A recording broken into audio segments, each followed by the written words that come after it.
God bless you. Have a good day. God bless you. Have a good day. Apostle Paul lays before us the gospel. God bless you. Have a good day. Text in 1 Corinthians, and he also lays out the ingredients of this gospel.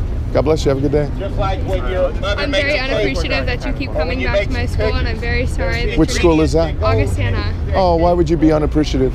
I'm very warming and welcoming of all faiths and everything, but I feel like you understand you are not warming and welcoming of me at all.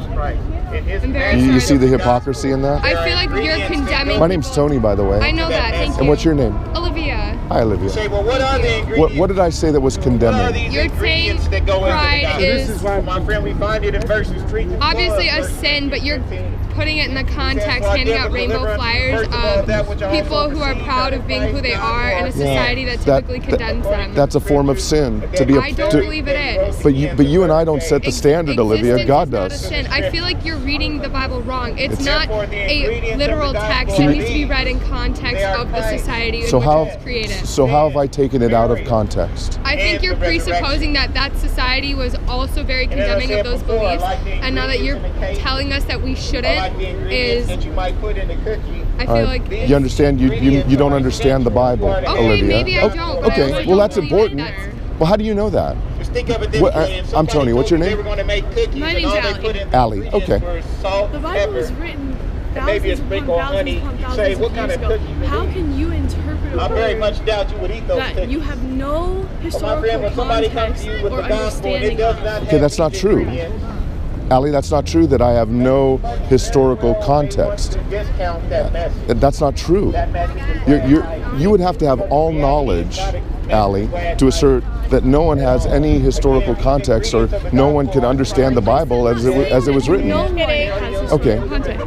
But do you assert that I don't understand because I disagree with you? I feel like no one can understand, and I'm not saying that your opinion is wrong, but I feel like it's very condemning to tell everyone else that they're sinning when it's very difficult to understand what in and of itself is sin. Okay, but Olivia, it's not condemning to lovingly warn people that they're violating God's law, the law that God has written on their heart. It's not lovingly when you're making my classmates and my friends feel uncomfortable by coming onto our campus. Well, they should feel uncomfortable with their sin. Why should they feel uncomfortable? They Because should be able to go to school. I'm sorry? Existence is not a sin. We're not talking about existence. We're talking about behavior. And if God We're not loves right. all Behavior is there are sinful behaviors. For me to hate you would be sinful, right? For you to steal my wallet would be sinful, right? For any of us to love in a way that God says is not according to His law. Okay, what is His law? What do you? His law has said that there is only one form of marriage that God has. Or let me finish. Let me answer your question. There's only one form of marriage. There's only one form of a loving relationship that God has instituted, and that is the relationship between one man and one woman through the covenant of marriage. Okay, fornication is wrong. Heterosexual sex outside of marriage is wrong, according to God's standard. And any form of sexual immorality that is considered sexual immorality according to the Word of God is wrong. That's not my opinion. But if that is true, then what you're saying is that 90% of people are automatically sinners. Because I can guarantee you, the majority of people. Allie, I would say 100% of all human beings are sinners, including the guy who's standing in front of you. We're all sinners. Every one of us have fallen short of God's glory. So why are you calling out one specific group? I'm not. That's not true. That's simply not true. I appreciate you preaching your beliefs. I think it's very one-sided when you handed out cards with a rainbow flag on it, because that is typically associated with homosexuality and the LGBTQ plus. Yeah, that is one form of sinful pride. Well, I don't see you handing out cards that say certain things are. Okay, I've been there several times since, and I've handed out several different kinds of cards that talk about sin in different ways. Okay, so you're creating a narrative that's simply not true. That's simply not true. I feel like perception is reality, and the way I'm perceiving it is my reality, and that's how I feel about it. And I'm very sorry if it's becoming one-sided. But Olivia, if I believed Allie was a 6'5" African American man who played basketball at Augustana, And if I felt deeply about that, Perception's reality. well, it's never going to be true that Ali's a 6'5" African-American man. For you. No, it's not. Yes, it is. But it's not true. If you've read 1984, you think existence believes in the mind, and I don't think that's true. I think existence is separate from people's perceptions of things. But if 100% of humankind believes that to be true, that's what is the truth according to mankind. It's that's not true, Ali. The physical or truth. Olivia, that's not it's true. Not the physical truth, but it's Truth? perceptional truth. Okay, but there's no such thing as perceptional truth. Something's either true or it's not true. I feel We're like either in Chicago or well, that's not true. That's not true. That's not true because we're either in Chicago or we're not. We can't be in Chicago and not in Chicago at the same time and in the same sense. Does Chicago exist without the perception that this is Chicago? Absolutely, yeah. I don't believe it sure. does. No.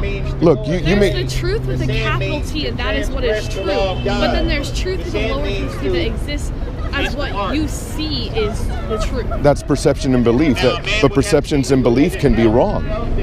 Truth is not. Personal reality is your actions are based on personal reality, and that is truth enough to an individual. Maybe it might not be like the physical truth in which it exists, but it exists to that person. So Olivia, if I believe I have $1 million in my bank account and I go into the bank and I fill out a withdrawal slip for $1 million for my checking account, should I stand there for hours arguing with the teller that in my perception I have $1 million and you need to give me $1 million? So, yeah. So she should give me $1 million then. No, I'm not saying that because that's not her. Why not? Her perceptual reality is going to be different than yours. If she perceives that you have $1 million, yes, she'll give it to you. But that's not necessary. Oh, she won't. Sure. If she perceives I have $1 million, no teller's going to give me $1 million if I don't. Okay. See, you don't actually believe what you're saying. You don't actually live in this world that you're creating for yourself. You're trying to create. You've created a worldview for yourself without God, where you're autonomous, where you're independent, where everything is up to you, and it simply doesn't. That world doesn't exist.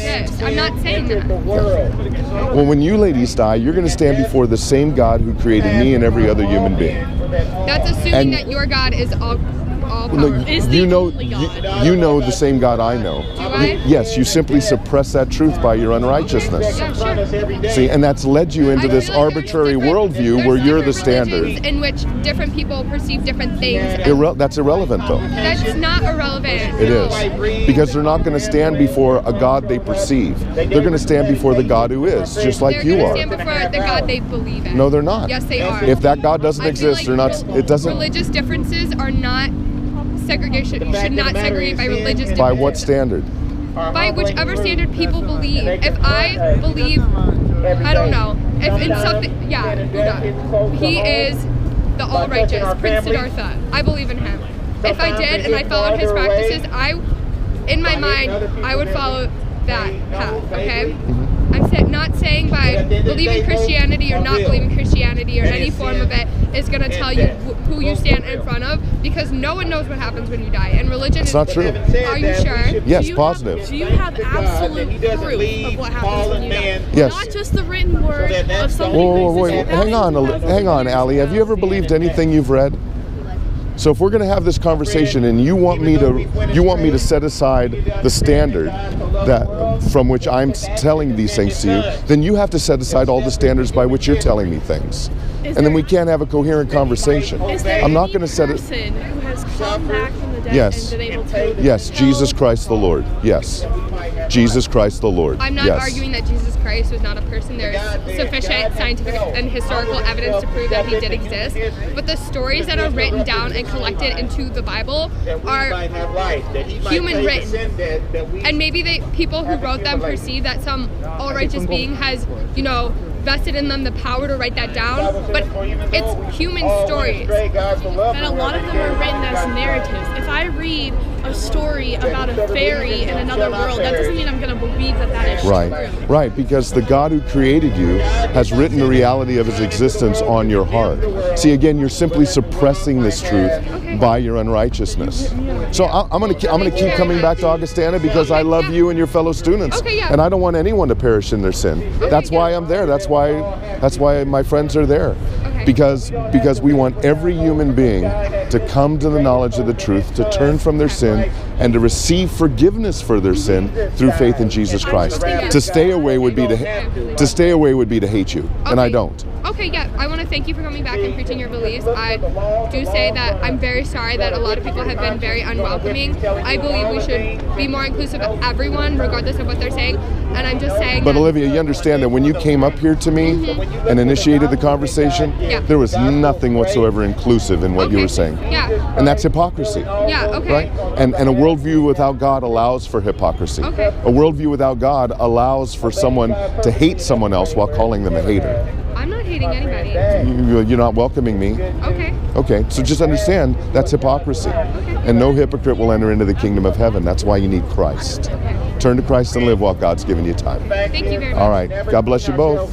Take care. To wipe away our sins.